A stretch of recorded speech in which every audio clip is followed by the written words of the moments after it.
At eto na nga, tanungin natin siya at dumako na tayo sa sagutang nakaka-sexy. Ito ang... Hatanungan! Eto na, badlang people, kumapit kayo! Kumapit dahil paparating na siya. Fresh from Korea.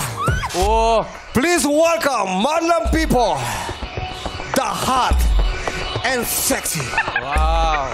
Sam Gyupsang!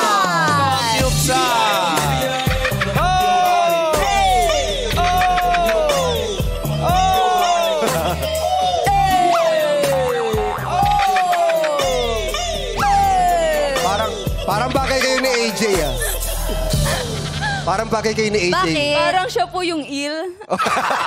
Tama! Sabi, il ka daw. Kadulas ka Sam, may masasabi ka ba Para ka daw doon? palos. Il. Hindi ako il. Alam mo ba? Bakit? Bakit po? Anong tawag sa isda na sobrang payat? Ano po? Money fish. Oy! May mamumulot! Hindi ka pa bunot? Yeah. Ang galing mo, no? Money fish. Ano yung sobrang payat na Hindi. isda? Sobrang... Money fish. Alam mo ba? Hindi ako si Ryan. Sino ka? Sino ka? Ako si Sam. Sam? Sam Gyupsang.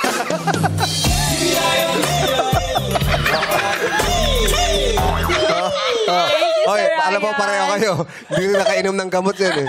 Pag nakita kaya sa ni Ryan sa yung sa construction worker, pag nakita sumaset, ano kayo sasabihin sa... Ay, tuwan-tuwa si Ara Jane. Ayan, ito. Thank you po. Eto na. Okay, Ara, ready ka na ba sa iyong katanungan? Yes po, ready. Okay, eto na ang hatanungan para sa iyo.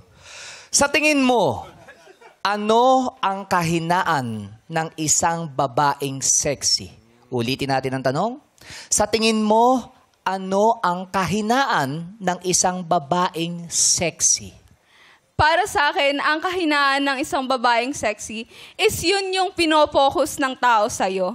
Bilang isang sexy, hindi mo kasalanan or you should be unapologetic on how you look or how you built your body. It's always yourself. It's always how you think about yourself. And yun yung gusto kong alisin po sa mga isip ng ibang tao na kapag sexy ka, hindi ka tinitignan ng dapat sexy lang. Dapat tinitignan ka bilang disiplinado dahil pinaghirapan mo yon at dapat tinitignan ka bilang isang magandang babae na walang kapintasan. Kung baga, sinasabi natin na hindi tayo dapat maging subjective sa kung anong sasabihin natin. Thank you! Bakit? Ano nangyari? I can't breathe. I can't breathe! Oh, that's easy. Ang laki ng epekto mo kay sir.